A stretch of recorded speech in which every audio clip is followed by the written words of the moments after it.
ಬೆಲೆ ಏರಿಕೆಯ ವಿರುದ್ಧ ಕೇಸರಿ ಪಡೆ ಇವತ್ತು ರಸ್ತೆಗಿಳಿದು ಅಕ್ಷರಶಃ ಆಕ್ರೋಶವನ್ನು ಹೊರಹಾಕಿರುವಂಥದ್ದು. ಬೆಲೆ ಏರಿಕೆಯನ್ನು ಖಂಡಿಸಿ ಬಿಜೆಪಿಗರ ಉಗ್ರ ಹೋರಾಟ ಇವತ್ತಾಗಿದೆ. ಸಿಎಂ ನಿವಾಸಕ್ಕೆ ಮುತ್ತಿಗೆ ಹಾಕಲಿಗೆ ಬಿಜೆಪಿಗರು ಯತ್ನಿಸಿದರು. ಫ್ರೀಡಂ ಪಾರ್ಕ್ನ ಬಳಿ ಭಾರೀ ಹೈಡ್ರಾಮಾ ಈ ಸಂದರ್ಭದಲ್ಲಾಗಿದೆ. ಪೊಲೀಸರು ಮತ್ತು ಬಿಜೆಪಿ ಕಾರ್ಯಕರ್ತರ ನಡುವೆ ಮಾತಿನ ಚಕಮಕಿಯೇ ಆಗೋಗ್ಬಿಟ್ಟಿದೆ. ಬ್ಯಾರಿಕೇಡ್ ಅನ್ನು ಹತ್ತಿ ಬಸ್ಗೆ ಅಡ್ಡಲಾಗಿ ಮಲಗಿ ಬಿಜೆಪಿಗರು ಧಿಕ್ಕಾರ ಕೂಗಿದ್ದಾರೆ.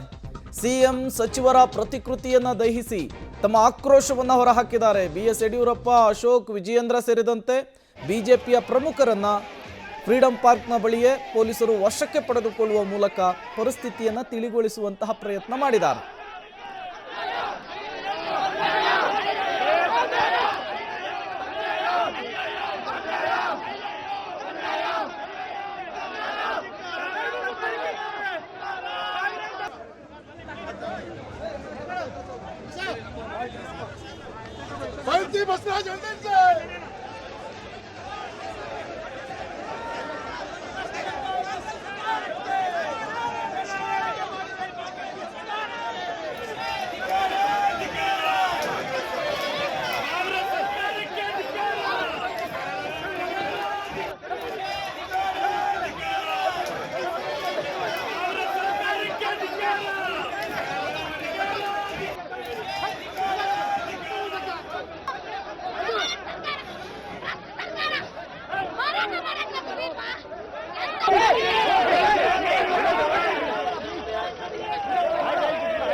ಎರಡನೇ ದಿನ ಬಿಜೆಪಿಯವರು ಧರಣಿ ಮುಗಿಸಿ ಸಿಎಂ ಮನೆ ಮುತ್ತಿಗೆಗೂ ಕೂಡ ಪ್ರಯತ್ನ ಮಾಡಿದ್ರು. ಆದರೆ ಸಿಎಂ ಮನೆ ಮುತ್ತಿಗೆ ಪ್ರಯತ್ನವನ್ನು ಪೊಲೀಸರು ವಿಫಲಗೊಳಿಸಿ ಬಿಜೆಪಿ ನಾಯಕರನ್ನ ವಶಕ್ಕೆ ಪಡೆದು ಕರ್ಕೊಂಡು ಹೋಗ್ತಿದ್ದಾರೆ ಚಾಮರಾಜಪೇಟೆಯ ಸಿಆರ್ ಮೈದಾನಕ್ಕೆ.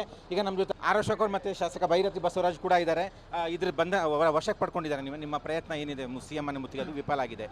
ನಾವು ಜನಪ್ರತಿನಿಧಿಗಳು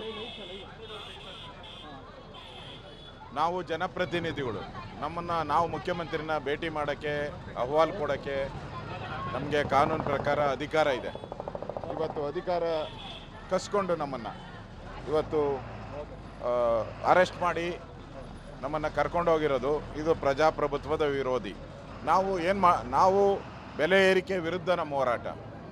ಏನು 4% ಮುಸ್ಲಿಂ ಮೀಸಲಾತಿ ಇದೆ, ಅದರ ವಿರುದ್ಧ ಹೋರಾಟ. ನಾವು ಜನರ ಪರವಾಗಿ ಹೋರಾಟ ಮಾಡ್ತಾ ಇದ್ದೀವಿ. ನಾವೇನು ಸಮಾಜ ವಿರೋಧಿಗಳಲ್ಲ. ನಾವು ಸಮಾಜದ ರಕ್ಷಣೆ ಮಾಡುವಂಥ ಕೆಲಸವನ್ನು ನಾವು ಮಾಡ್ತಾ ಇದ್ದೀವಿ. ಆದರೆ ಪೊಲೀಸರ ಬಳಕೆ ಮಾಡಿಕೊಂಡು ರಾಜ್ಯ ಸರ್ಕಾರ ಇದನ್ನು ಪೊಲೀಸ್ ರಾಜ್ಯ ಮಾಡಿದೆ, ನಮ್ಮನ್ನೆಲ್ಲ ಬಂಧನ ಮಾಡಿದ್ದಾರೆ. ದುರಂತ ಅಂತ ಹೇಳಿದ್ರೆ ರಾಜ್ಯದ ಚುಕ್ಕಾಣಿ ಹಿಡಿದಿರ್ತಕ್ಕಂಥ ಮುಖ್ಯಮಂತ್ರಿ ಸಿದ್ದರಾಮಯ್ಯನವರು, ಯಾವ ಮುಖ್ಯಮಂತ್ರಿ ಸಿದ್ದರಾಮಯ್ಯನವರು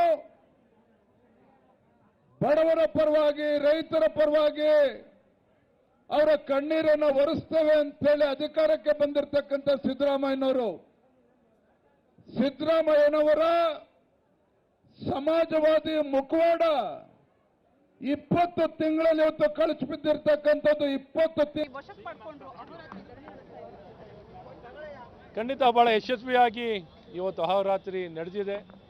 ಇವತ್ತು ಜನರ ಆಕ್ರೋಶ ಈ ಸರ್ಕಾರದ ವಿರುದ್ಧವಾಗಿ ವ್ಯಕ್ತಪಡಿಸಿದ್ದಾರೆ. ಏನೊಂದು ಈ ಬೆಲೆ ಏರಿಕೆಗಳು ಸತತವಾಗಿ ಒಂದು ಸಾಧನೆ, ಈ ಸರ್ಕಾರದ ಸಾಧನೆ ಏನು ಅಂದರೆ ಒಂದೇ ಒಂದು ಭಾಳ ಪ್ರಾಮಾಣಿಕ ಗ್ಯಾರಂಟಿ ಕೊಟ್ಟಿರೋದೇನೆಂದರೆ ಬೆಲೆ ಏರಿಕೆ. ಹಾಗಾಗಿ ಇವತ್ತು ಕರೆಂಟಿನ ಬಿಲ್ಲಿನ ಏರಿಕೆ ಆಗಲಿ, ಬಸ್ಸಿನ ದರ ಆಗಲಿ, ಮೆಟ್ರೋ ದರ ಆಗಲಿ, ಆಸ್ತಿ ತೆರಿಗೆ ಆಗಲಿ, ಎಕ್ಸೈಸ್ ಡ್ಯೂಟಿ ಆಗಿರಲಿ, ಸ್ಟ್ಯಾಂಪ್ ಡ್ಯೂಟಿ ಆಗಿರಲಿ, ವಾಹನ ತೆರಿಗೆ ಆಗಿರಲಿ, ನೀವು ಏನೆಲ್ಲ ಹೇಳ್ತೀರಿ ಎಲ್ಲ ತೆರಿಗೆಗಳು, ಡೀಸೆಲ್, ಪೆಟ್ರೋಲ್ ಎಲ್ಲ ದರಗಳನ್ನು